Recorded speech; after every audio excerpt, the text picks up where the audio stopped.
Welcome back. Pushing back on Biden's radical agenda, including ambassador nominees, Florida Senator Marco Rubio placing holds on the president's nominees for China and for Spain. The senator wants Nicholas Burns, Biden's nominee for ambassador to China, says he has a career defined by the failure to understand the threat posed by Chinese Communist Party. Rubio also calling on Biden's nomination for ambassador to Spain, saying, quote, that person is a sympathizer and apologist for the Castro regime in Cuba. Joining me right now is the senator himself, Florida Senator and Intelligence Committee Vice Chairman, Marco Rubio. Senator, it's great to see you. Thanks very much for being here. We've been talking all morning about what's going on with a number of Biden's nominees. This morning, the comptroller of the currency nominee, Omarova, will be in that hearing. I want to ask you about that. But first, let's talk about these ambassadorships. Tell me the problems in terms of both of these. Well, in the case of Mr. Burns, I would tell you that it's not that he's an evil or a bad person. The problem is he is part of this failed bipartisan consensus that thought China was going to get rich and then they become like us. And what we need right now are people that clearly understand that what China is a geopolitical competitor and a potential adversary. They seek to overtake us. They are working at every level to overtake us technologically, in our economy, in our military, increasingly aggressive. They have these wolf diplomats. We need, I guess, our version of wolf diplomacy, right? We need diplomats that are going to be strong and are going to go to China and not get invited to their parties and not, polite conversation, but actually be very strong about expressing our outrage over human rights violations, but also the technology they steal, how they block our companies from access to their economy and things of this nature. And I just don't believe he's going to do it. I just don't. I think this is the wrong post and the wrong person for that post. And then when it comes to the one you mentioned about Spain, that one's easier. She's a Castro sympathizer and apologist and has a long career of doing it. I don't think she should be ambassador anywhere, but much less to Spain, which plays an outsized role in the Western Hemisphere when it comes to European countries because of their long history there. And they continue to be one of the biggest defenders and apologists as a nation, as a government, for the regime, not just in Cuba, but Venezuela, Nicaragua, and other places.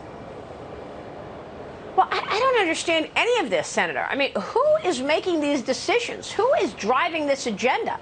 We've been talking all morning about the fact that the CCP wants to overtake the United States and as the #1 superpower, yet Joe Biden has a call with Xi Jinping the other day, and it never comes up. The fact that they've been stealing intellectual property for decades, the fact that they have been covering up the origins of COVID. He won't even mention the origins of COVID. We know at a minimum, they covered it up, and we know all the circumstantial evidence proves to a leak out of the Wuhan lab. What is it going to take? This starts from the top, not even from the ambassadors, from the leadership of this country where there is none related to China and its aggressiveness. Yeah, I mean, if you want to talk about failed foreign policy orthodoxy, Joe Biden is the walking, living symbol of it. I mean, not only has been wrong on foreign policy, but he was running for a long time, and he's one of these guys that went around, as Xi Jinping said, it's good to see my old friend Joe Biden. They clearly go back a long ways and have a relationship of some kind. But let me add to that I think what's happening in the administration, my view of it is that there are people in that administration, there are some that I would say view China as a threat and something we need to confront. And then there are others who say China's a country we want to do a deal with. Let's do a deal with them on climate. Let's do a deal with them on whatever. And they're really pushing hard. So he's trying to please, it looks like, both sides of that equation. And the result is the kind of thing you're getting. There are people that are saying, look, don't talk too much about the Uyghurs. Don't talk too much about the fact that they hack and steal our information. Don't talk too much about their threats to Taiwan, because that's going to hurt our ability to do a deal with them on climate change. And I really think that's what's happening there. And it sort of shows you why we aren't making progress on these important things. But it's working against America also. Look, we know what the CCP is doing.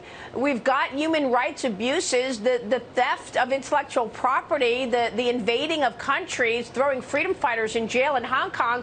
And then there's the wide open border. I saw your tweet, Senator. Biden secretly sent at least 78 flights carrying illegal immigrants to Jacksonville, Florida in the last 6 months. If it's not a secret and he's trying to get in all of these illegals under the radar, why don't they just be honest? Yeah, we're flying illegals everywhere.